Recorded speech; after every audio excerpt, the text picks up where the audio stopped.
I'm back! Alam nyo ba, very excited kami ng aking kliyente for today. Bakit nga ba hindi? Graduation day ngayon ni Sir. Yes, sa pimple treatment namin. And this is our 6th session na. Well, actually, during our initial session, talaga nga naman puno ng pimples and acne ang kanyang mukha. Ngayon, kung makikita niyo siya, sobrang kinis na ng mukha ni Sir. Ang laki ng pagbabago doon sa first session as compared dito sa 6th session namin. Excited na ba kayo? Ipapakita ko sa inyo ang kanyang skin. Pero syempre, as usual, confidential ito. So, hindi nyo pwedeng makita yung buong mukha ni Sir. Eto na! Ingat lang tayo para hindi makita ang talagang buong mukha niya. Op. Ayan. So, kung napapansin ninyo, makinis na siya. Dati, ito, ang daming pimples niyan. So, ngayon, mga bakat-bakat na lamang. Siyempre, hindi natin maiiwasan, 1 o 2 piraso, nagkakaroon pa din ng pimples si Sir. Pero ang mahalaga, madali nang matuyo ito. And then, eto naman yung kanyang noo ngayon. Ayan. So, merong mangilan-ngilan, merong 1 piraso na lang. Ito. Ayan, ito. Pero hindi na problema yan. Madali nang matutuyo yan. And then, sa kabilang side naman, ng kanyang face. Ayan. Adjust natin yung ilaw ha, para makikita. So, ayan. Wala na rin siyang mga pimples. Kung meron man, konting-konti na lang. And then, eto naman, yung kanyang, ayan. Yung kanyang bibig, muso, at baba, okay na rin siya. Oops! Eto na naman ako. Adjust lang natin yung ilaw.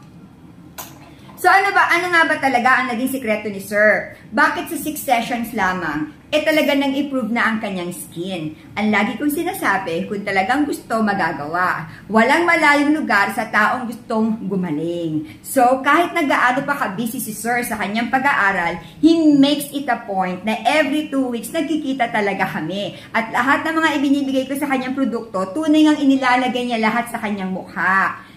At pati yung diet, kasi since I am also a licensed nutritionist dietitian, UST graduate po ako. So, yon, sinusunod niya lahat yung mga diets na ibinigay ko sa kanya. Siyempre, since naggagamot tayo ng pimples and acne, may mga do's or foods to eat and foods not to eat. So, sinusunod niya lahat yun. Talagang mahirap, pero ginawa ni Sir. Tama ba, Sir? Ginawa mo? Ginawa mo, Sir, no? Ginawa niya talaga. So, ang gagawin ko ngayon sa kanya, since naka-steaming kami, ayan, kami ay magka-carbon laser, at ito ang gagamitin ko sa kanila.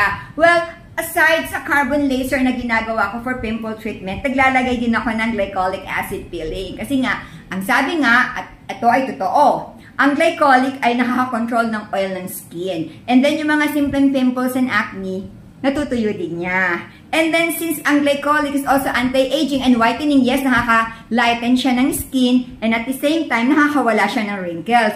And aside from that, itong carbon laser, ganun din ang gawa.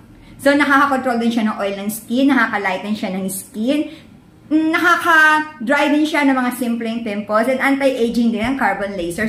So, dalawang procedure, parehong ginagawa, bakit nga ba hindi gagaling ang kanyang pimples and acne? Pati mga bakat, nawawala na rin. So, dun sa mga may problema sa inyo, sa pimples and acne, well, alam nyo na kung sino ang inyong kukontakin. Remember, we are just a click away. I-click nyo lang yung cellphone ninyo, ako mismo ang sasagot sa inyo kapag nag-message kayo dito sa Facebook page namin kung saan nyo napapanood ang video na ito. Or, you can call or text us at 0925-853-4636. Ang aming location ay sa Novaliches Bayan, Quezon City. O ano paano? Magkapaalam na ako ha. Kasi magki-pricking pa kami ni Sir. After ng pricking, ibababad ko pa sa glycolic. And then magbababad din kami sa black carbon gel. And then tsaka ko siya ngayon ila-laser. At meron pang free yun. Nilalagyan ko din siya ng Collagen Algae Serum Gel. Napakaganda nito kasi nanggaling pa sa ref malamig. Kaya nakaka-relax ng kanyang skin.